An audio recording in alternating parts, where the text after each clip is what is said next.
Sir, ഇപ്പോൾ തിരുവനന്തപുരം എയർപോർട്ടിൽ അദാനിയാണ്. ഇവിടുത്തെ എക്സ്പീരിയൻസ് വെച്ച് പറയുകയാണെങ്കിൽ ഒരു പ്രൈവറ്റ് ഇൻവെസ്റ്റർ ആണോ നല്ലതൊരു എയർപോർട്ട് ഇത് ചെയ്യാൻ, അതോ ഈ PPP ആണോ? ഞാനിപ്പോൾ ഈ ഒരു 3 വർഷമായിട്ട് ഇതിൻ്റെ അകത്ത് വിട്ടു നിൽക്കുക. എനിക്ക് വലിയ കൊച്ചി എയർപോർട്ട് മാത്രം പത്രം വായിക്കുന്നതല്ലാണ്.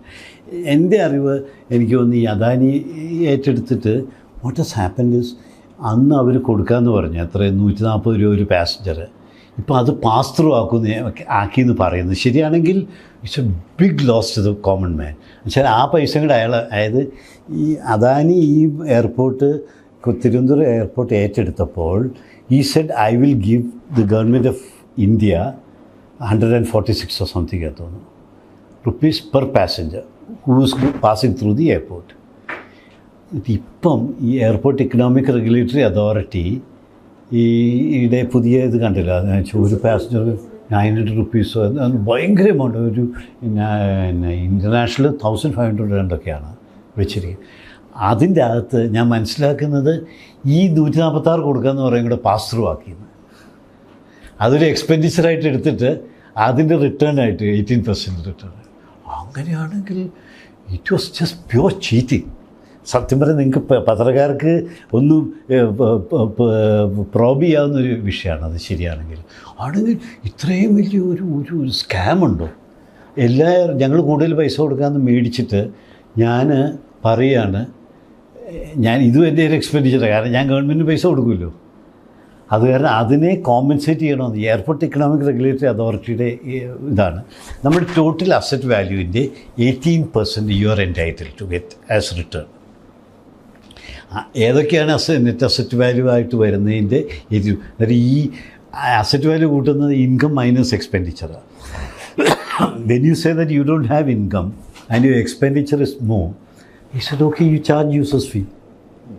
അത് എയർപോർട്ടിൽ നടക്കുന്നതെന്ന് വെച്ചാൽ ശരിക്കും പറഞ്ഞാൽ ഈ കോമൺ മാനോട്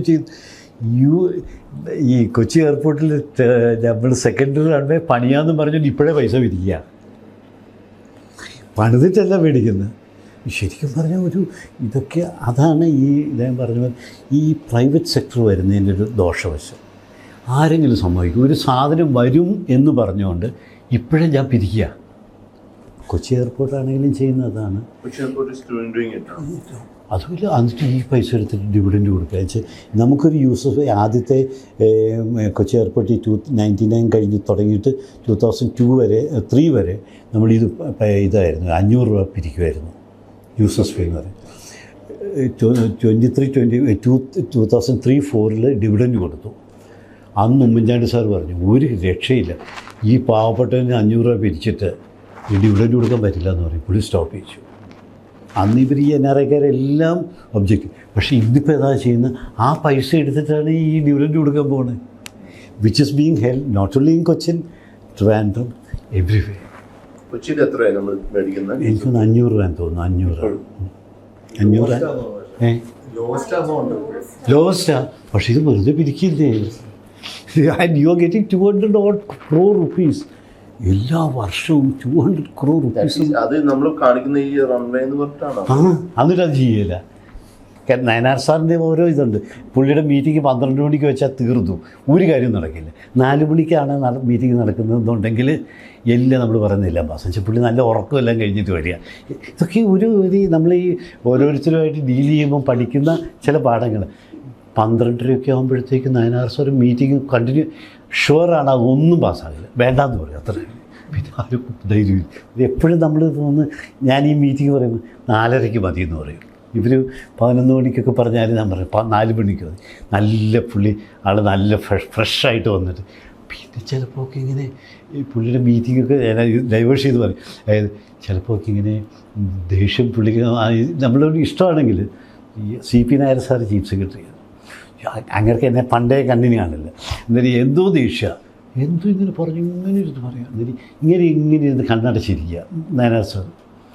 അന്നേരം കുറച്ച് കഴിഞ്ഞപ്പോൾ പുള്ളി കണ്ണ് തുറന്നു. എന്നിട്ട് ഇങ്ങനെ ചീത്ത വിളിക്കാൻ ഇങ്ങനെ. എന്നിട്ട് മറ്റുള്ള ഡയറക്ടേഴ്സൊക്കെ ഓർക്കിയിട്ട് എനിക്ക് ഒരു IAS ഓഫീസറിന് ഇങ്ങനെയിട്ട് ഇതുപോലിട്ട് ചീത്ത വിളിക്കും, ദേഷ്യപ്പെടുന്നു. അത് നടന്നില്ല, ഇത് നടന്നില്ല, നിങ്ങൾ അതാ ചെയ്യുന്ന മണ്ടത്തരാണ്.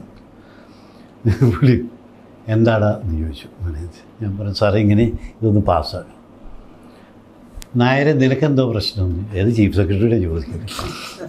ഇങ്ങനെ ഇതാണ് പ്രശ്നം.